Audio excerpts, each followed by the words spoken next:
You can link many of our great cities with one industry. Manchester, cotton, Sheffield, steel, Glasgow, ships.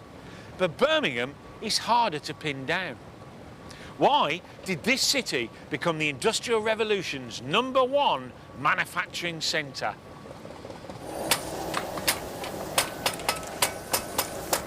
A bunch of metal bashers. That's the old cliche about the tradesmen and tradeswomen of Birmingham. But you need skill, as well as brawn, to make chains like this. Birmingham was never a one-trade town because the Brummies could turn their hand to so many tasks. Birmingham's success story begins here, in small family-run workshops, getting their raw materials from the surrounding area, which became known as the Black Country. It was this combination of metalworking skills and access to local coal and iron which were to drive Birmingham's rapid expansion.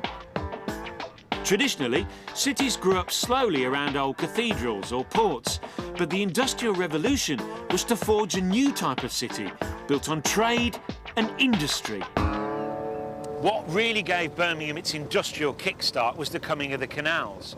Until the mid-18th century, Birmingham stood isolated on a plateau 60 metres above the surrounding countryside, which was filled with coal and iron ore deposits. It needed to make a connection. And it was the local traders who took the initiative. In 1769, they commissioned James Brindley to build a canal, connecting the nearby coal mines to the town. The price of coal halved, cutting costs in the metal workshops. In those days, the canal meandered through villages with names like Farmer's Bridge, Wensbury Oak, Rough Hills, Pudding Green. But these places all became hives of industry, and Birmingham began to boom. The timing was perfect. The growing middle classes were spending their money on fashionable jewellery and trinkets. Small, finished goods, ideal for bulk transport on the new canals. And Birmingham had a unique advantage over older established cities like London. There were no charters, no guilds, no heavy bureaucracy. It was a commercial free-for-all.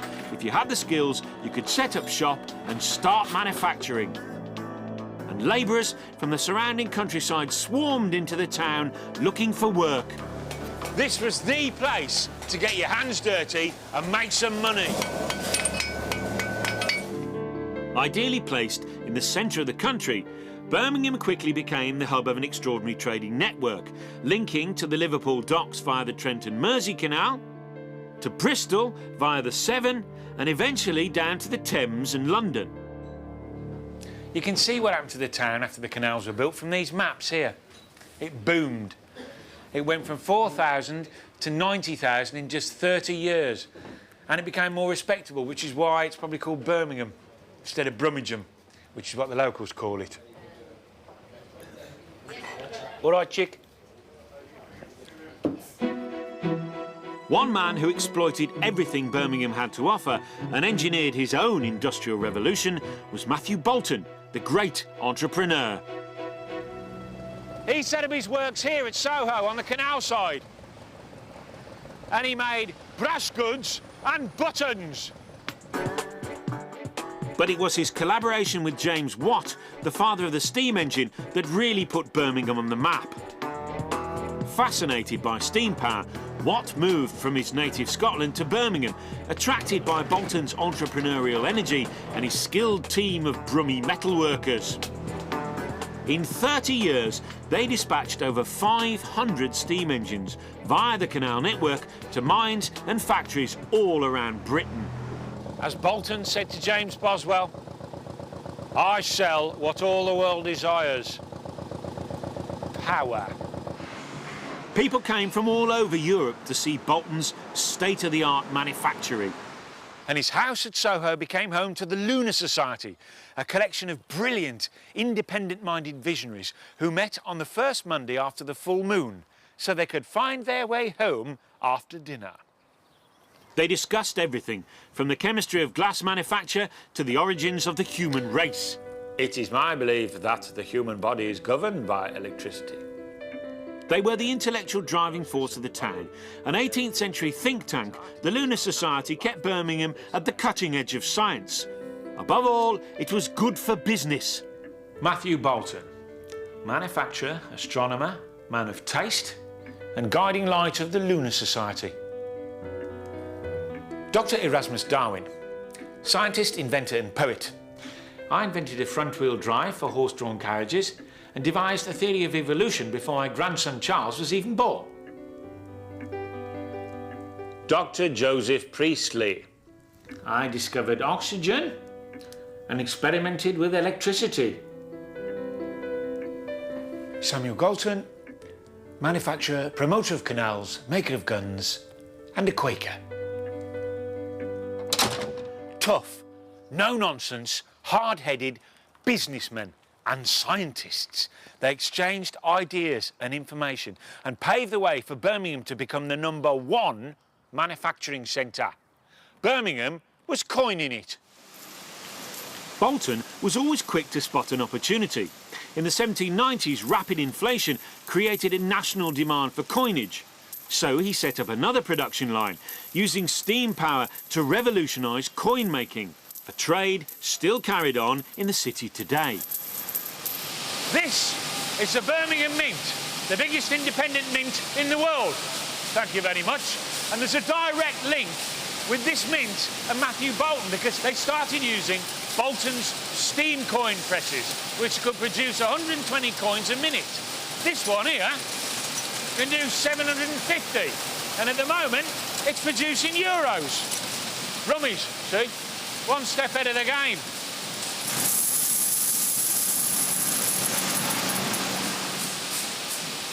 But the noise level's probably about the same as the early 1800s.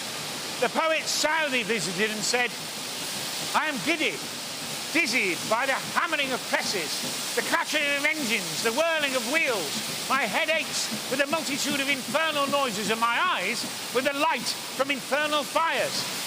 Southey thought it was all metal bashing, but he was wrong. Coin making is all about precision.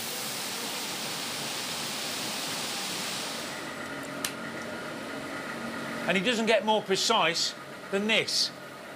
That is his dad. This Janvier machine works like a pantograph. This stylus, as it were, traces the outline From the master made of resin, very gently following the contours as it revolves round. It moves down and just comes over the bumps, transferring it in increments of 1/1000th of an inch onto this die here. It takes 27 hours. Amazingly, this machine's been in action since the 1870s. Precision and diversity. That's what made Birmingham's fortune. The city of 1,000 trades, the world's greatest toy shop. In those days, toys meant trinkets. Anything from buttons to pen nibs, watch chains, snuff boxes, bracelets. What do you want? We'll make it for you. Birmingham's canal network was a huge commercial success. Shares in the Birmingham Canal Navigation Company were like gold dust. In 25 years, they went from 140 to 1,000 pounds. The city's traders were now taking advantage of international markets. Gun making was one of the skilled trades that capitalised on the new links with the outside world. Birmingham was the ideal site for gunsmiths. Raw materials and skilled metalworkers were readily available. Finished guns were shipped via Liverpool to the British Army in Ireland and America, or via London and Bristol to Wellington's troops in Europe. This is the Bull on Price Street, which was the centre of the Birmingham arms trade. And at the end of the 18th century, when the flintlock had been perfected, Birmingham was the major arms producer in the world. Now, to make a gun, you need 3 things: lock, stock and barrel. And they're still being made in the specialised workshops that developed during the Industrial Revolution. So, the first part of the process is the barrel. I'm going to polish this one. So get that on the lathe like that. This is emery paper, but originally they would have used a shaped piece of lead, a lead lap, an emery paste in an old cup. And this is quite warm now, but with a piece of metal, it would have been hot. It's very, very satisfying and very exact in the proper hands. Now for the lock. At Wesley Richards, they've been making guns since 1812, just in time for the Battle of Waterloo. The lock, the precise mechanism that controls the firing of the gun. Lots of component parts here. These are all made by modern methods, but originally these would have been hand forged to shape. These are all assembled, the barrel is then added, and that's the kind of assembly you get. Incredibly detailed and very precise. Traditional techniques are still used, like testing the fit with a smoke lamp. This is all precision work by hand, which you can tell by the state of Ken's bench, because the only person who knows where anything is Ken himself. So, that's it. See, what you do there is you make sure your finger's out the way, introduce that into the mechanism like that. Copper tool, so we don't mark the steel. Okay, and then by seeing how much smoke's been removed, you can see how well it fits. There you go, it needs a bit of work down here, Ken. Not bad though. The final stage is to put the lock in the stock. And then the completed, handmade, precision Birmingham gun is safety tested. But that was not always the case. Birmingham had its cheaper end of the market. These 4 and 6 penny muskets, that's 22.5 pence. They were produced in their thousands. They went off in shiploads. They were produced for the barter trade. They were swapped for silks, furs and slaves. The unscrupulous manufacturers would plug the fire hole, fill the barrel with water, stand them up overnight, and if no water appeared by osmosis at the bottom of the barrel here, they were warranted. They were the sort of guns you were better off in front of than behind, because they generally killed the people who used them. Anxious to improve their reputation, a group of leading Birmingham gunsmiths paid for an Act of Parliament and the establishment of the Birmingham Gun Barrel Proof House in 1813 for public security. This is one of the most businesslike buildings I have ever seen. This Ned Kelly of a building is the proofing gallery, or black hole. And this is where the gun barrels were and are proofed, because if it ain't broke, don't fix it.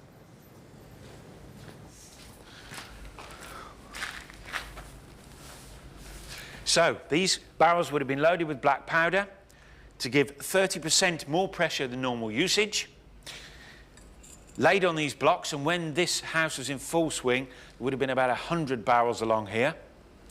Black powder would have been laid in a charge, covering the breech hole there, ignited by a percussion hammer behind me, activated by a lanyard pulled through the hole in the wall. Then all the barrels would have discharged into the sand over there and recoiled like that, burying themselves in this back bank of sand. Very simple, very effective, and a fantastic building. Birmingham's reputation was at stake, and a rigorous scientific approach to safety testing was the only way forward. If the barrels survived the blast without splitting, they passed.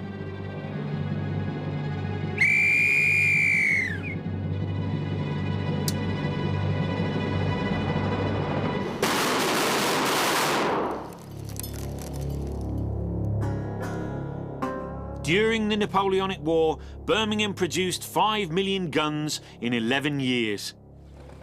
With Birmingham's industries expanding on this scale, the canal network struggled to cope with the increased traffic. Success meant overcrowding and bottlenecks. What was needed was a radical solution to cut through the meandering loops of the old canal. So Telford built this, the new main line, using aqueducts, embankments and deep cuttings. A canal highway. Galton Bridge, named after Samuel Galton, member of the Lunar Society and one of the original promoters of the canal, has a span of 45 metres over a cutting of 23 metres. Brave engineering for the time. The importance of communications to Birmingham couldn't be made more clearly than here at Spon Lane. We're on the Telford New Main Line, towpaths either side. There's the railway line. Up there is the M5, and down here, almost lost, is the old Brindley main line on an aqueduct, meandering backwards and forwards across Telford's new highway. Birmingham moved with the times. Traders kept a keen eye on fashions and trends. Better education meant there was an increasing demand for pens. Old metal stamping machines were modified to produce precision pen nibs. One manufacturer alone was said to be turning out millions of nibs a year. Birmingham's commercial success also boosted the surrounding towns, transporting their raw materials and fragile finished goods on the canals. This huge web, the interconnecting canal system, you've heard the cliche, Birmingham having more canals than Venice, meant that outlying areas with their own specialised trades were included and provided products for Birmingham's shop window. This is Stourbridge, glassmakers. They got sand from King's Lynn, coal from the Black Country down the road, and they made it in these. This is one of the last surviving glass cones, and it's 26.5 metres tall. Good, isn't it? It looks like a funnel because that's what it is. Cold air through these tunnels, the bottom, is channeled by the warm air rising from the furnace to create a draft of air so that you get the temperatures up to about 1250 degrees C. Coal was fed in down here by a bloke called the teaser, bless him. And that would have been the furnace there. The Stourbridge glassworks was still in full swing in the 1930s. So in the furnace would have been pots of fire clay containing the mixture, sand, lead oxide and potash to make lead crystal glass. Working all round the furnace in teams of 4, the men would have worked 6 hours on, 6 hours off. After having blown the glass into a bulb, the gaffer, the leader of the team of 4, would have shaped it here. Using tools like this, the Brucellas, still got their Italian glassworkers' names. Contemporary source said, the men and boys appear healthy and happy. They perspire freely until they seem to be in a perpetual bath, dealing rapidly with the liquid that seethes at molten heat. After the glass was made, it was winched on trays through the annealing oven where it was cooled and hardened.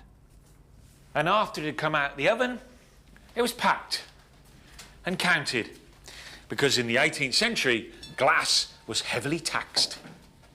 Even window glass. The tax made having windows an expensive option, and it held back the development of glass technology. But when the tax was abolished, it was Birmingham that cashed in. Before the Industrial Revolution, crown glass was one of the commonest types of window glass, and there are still a few craftsmen keeping the old skills alive. First, you build up molten glass on the blowpipe. It's so hot in that furnace and the glass is so molten that you can't actually see it. So what H has just told me is that you introduce your blowpipe and you take it in very slowly, which is why they don't just go doosh like that, because the reflection of the pipe on the molten glass tells you where the top of the glass is. Smart. Then you have to make a balloon shape. Let me power. Oh, easy, easy. Easy, steady. Keep turning. Whoop. All right. Whoop, whoop, whoop. A gentle blow now, just to fill it out. Right. The balloon is then taken off the blowpipe onto a solid rod.